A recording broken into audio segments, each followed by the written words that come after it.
Hello, Aquarius. My name is Paul, and this is Dove and Serpent Tarot.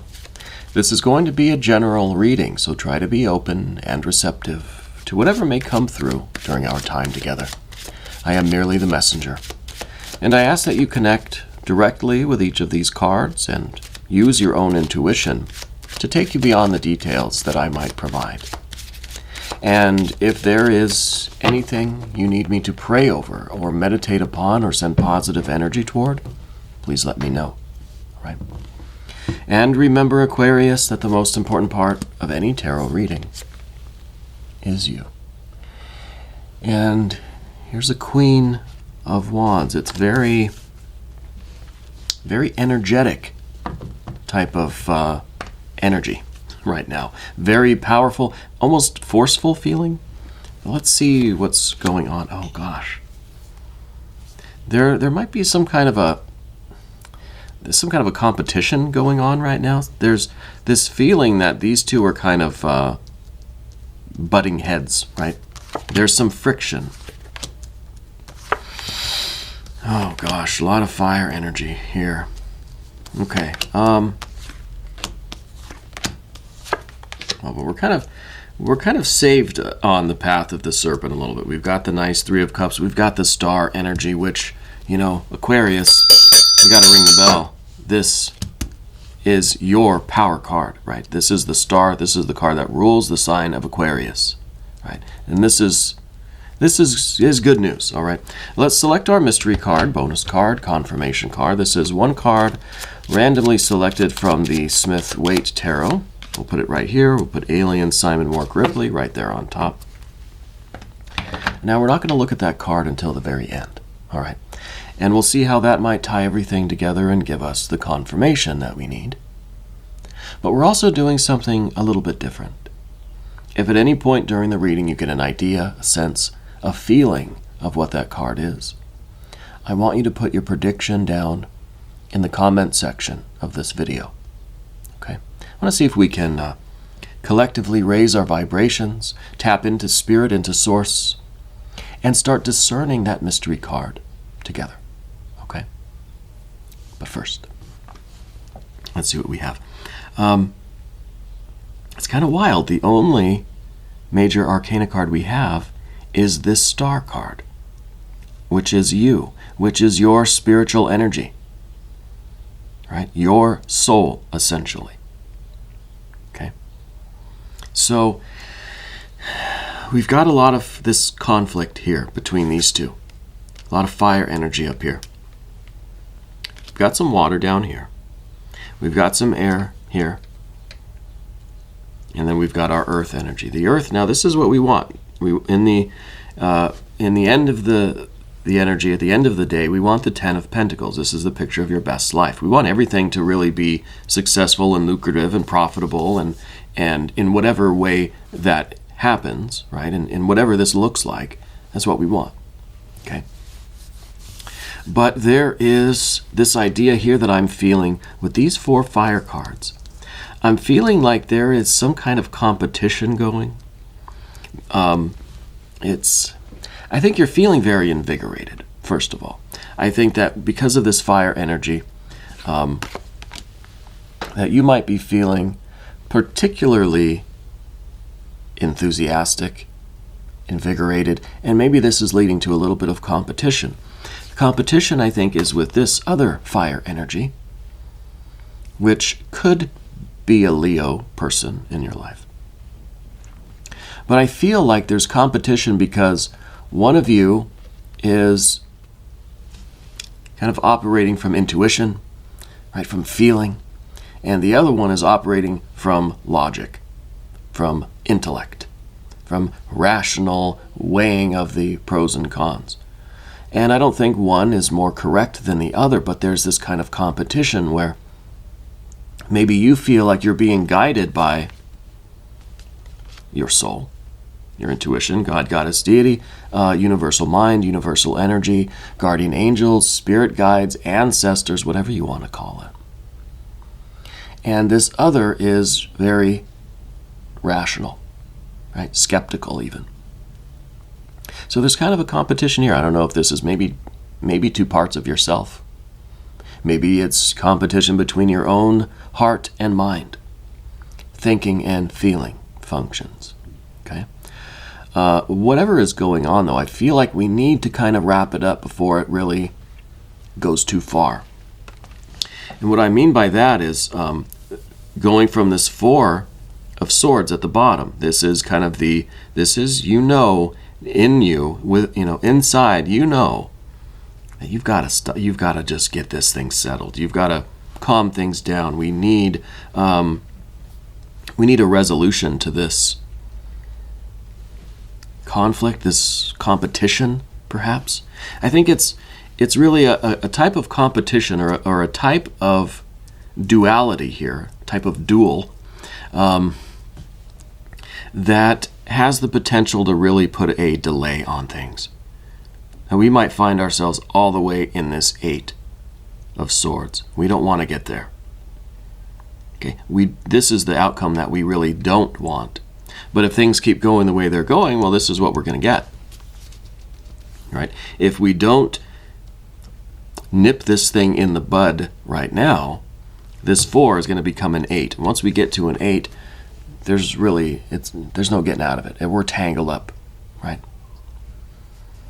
What is this about? How did it all start? Well, maybe the Princess of Wands can tell us. A lot of fire cards here.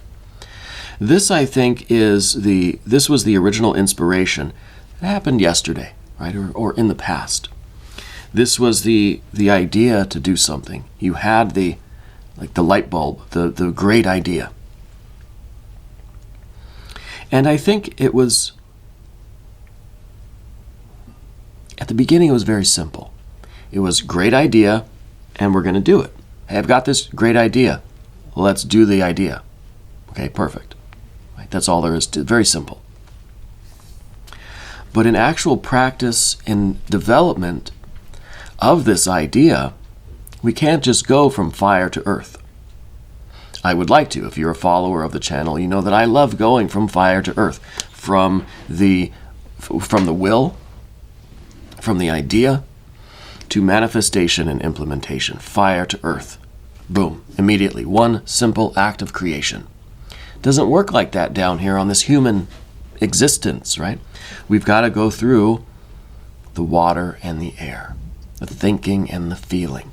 So to get this idea from its simple conception to its realization and its materialization, these two have got to figure out how to work together. It could be you and a coworker, you and a family member, could be you and yourself. Right? We've got to reconcile the differences. And we know intuitively within us, with this 4 of Swords, that we've got to resolve this issue. We've got to figure out how to work together. And I think what it is both of these,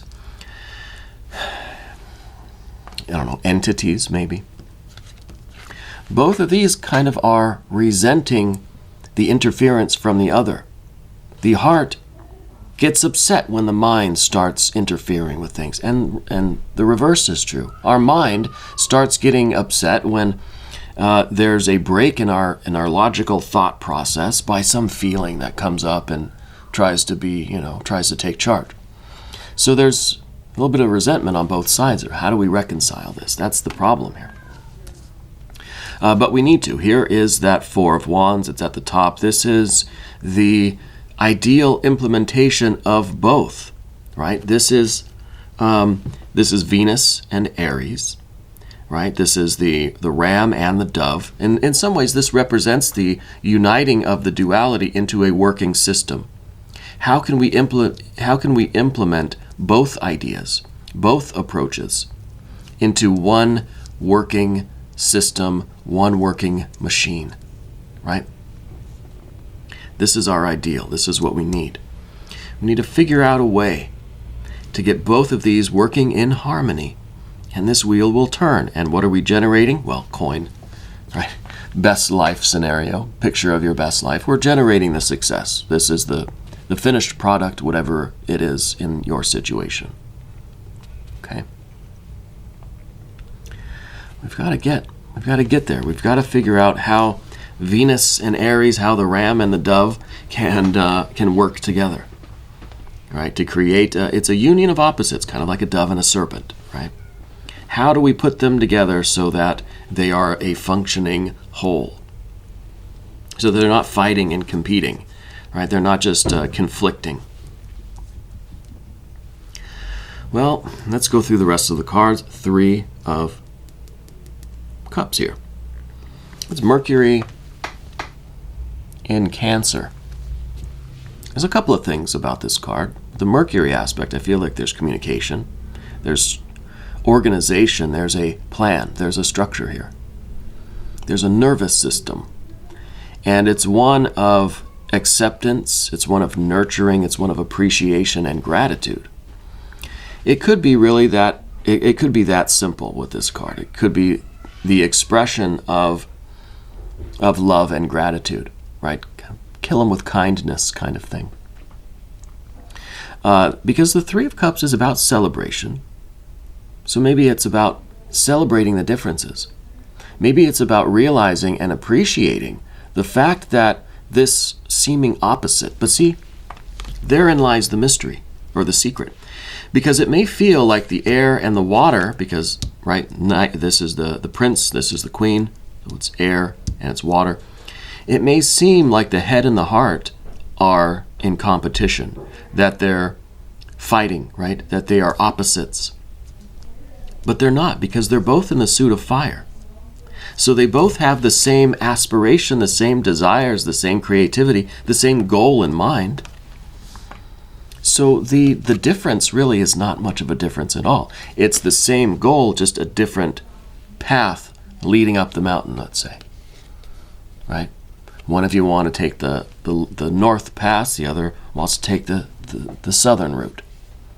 But you're both going to the same place. It's all in the suit of fire. It's the same creative will. And I think this card is talking about the recognition of that. That we all want the same thing. But maybe your approach and my approach, while they seem different, maybe there's a way that they can mesh. This card's about recognizing in others that they have something that you don't, right? That their approach might fill in the missing pieces from your approach and vice versa. That together it is like the teeth of a set of gears. Yeah. And maybe that is exactly what we need to get this thing going. Because we do need to get it going.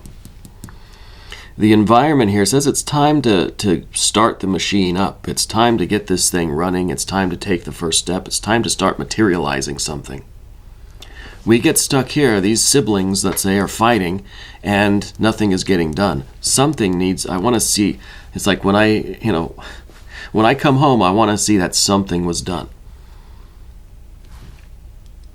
So we've got to be able to unify and do the first thing. Do one kind of little test run, right? To see how it functions. Before we start making a bunch, let's just make a prototype. Let's do one, what do chefs do? They make a little taster, right? A little sample meatball just to taste it, see how it is, and then they can make the 1,000 that they need or whatever. So I feel like this is kind of it's time to produce something. Because then we can, between the two of you, look at it, feel it, analyze it, and understand maybe it's perfect. Maybe we just keep making more. What needs to be adjusted? Right? What needs to be adjusted? But the next card here is, of course, yes, ring the bell. I'm not going to ring it again. My head's already pounding. Is the Star card. Now, because this is the only major arcana card, we do have to invoke the Jing. We're going to do a hexagram for that one. Now, that's the Star card. That is you. That is your power card. That is you activating your soul and, expressing this divine connection. But it's in the position of the obstacle, or maybe what we don't want. So if it's the obstacle, I feel like there is something impeding you from expressing your soul in its unity. Maybe this is two sides of you rather than being an external person, right? It could still be an external person, but maybe it's a projection of that part of you. I don't know, something like that. But something is blocking you. Something is making it an obstacle for you to fully activate this star energy, okay? And maybe the I Ching can help us figure out what that is. 58, opening. That's what we need. We need to open. We need to open our soul and let it out, right? Creating success. Constancy bears fruit. Opening brings people together and begins a lively, creative process of sharing and exchange. That's what we said here. It liberates human energies, motivates people to overcome hardship, and encourages perseverance. It means joyful and outgoing expression that opens up communication. Maybe we need to remove whatever's inhibiting us from being our true self and making this thing work, right? Joyful and outgoing expression that opens up communication. How can you fully enjoy the moment, this process, this work that you're doing in life? It doesn't have to be employment or career, whatever it is that you're working on. What are you bringing to expression? Well, we need to bring our true self to expression. What if you communicated and exchanged more freely, right, with this? What if we had this idea of expressing our true self, expressing our divine nature, recognizing the divine nature in others, and trying to make this fit together like a puzzle and not like an opposition? Not like two poles of a magnet that repel each other. Think of it as the ends of the magnet that stick together, right? That are the perfect match, perfect complement to each other. So I think this hexagram is perfect for what we're talking about with the star. There is something that is blocking us from really opening up and embracing all of this. Maybe there's an emotional issue with this person or something within us that is impeding that star energy from really getting out. And that, of course, is creating in us this blockage with this Eight of Swords. And for the Eight of Swords, we're going to do a Botanical inspiration card. Got to use a lot of my fun stuff today.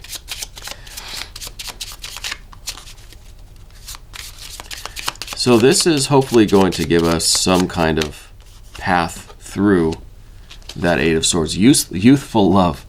If I had a single flower for every time I think of you, I could walk forever in my garden. Well, isn't that sweet? Isn't that sweet?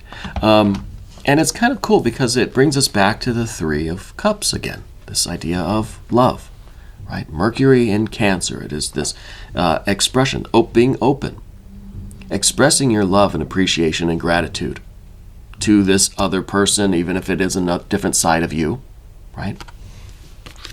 We have to express that love. And that's, I think, what this inspirational card is all about. Expressing how you feel, expressing your love and appreciation, expressing the positive emotions toward this person, again, even if it is another side of you, right? Even if this split between thinking and feeling is what's going on with you, let's embrace both sides of that, right? Using love. Love is the only thing that's going to break the bonds of this Eight Swords here, okay? I like that very much. Let's take a look at the mystery card. This is the point of the reading where I'll ask you to try to connect with these images and these energies. I'll switch the camera back and pause the video if you want. I'll leave the camera here for a second. And let's see if we can raise our vibrations and discern this mystery card together. Okay.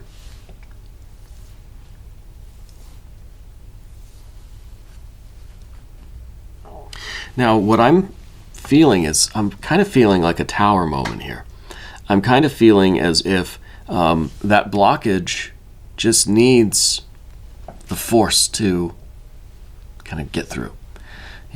That whatever is blocking this star energy from opening needs the force behind it to break down these walls, right? And maybe it is kind of like a wall between these other two energies that we see, the prince and the queen.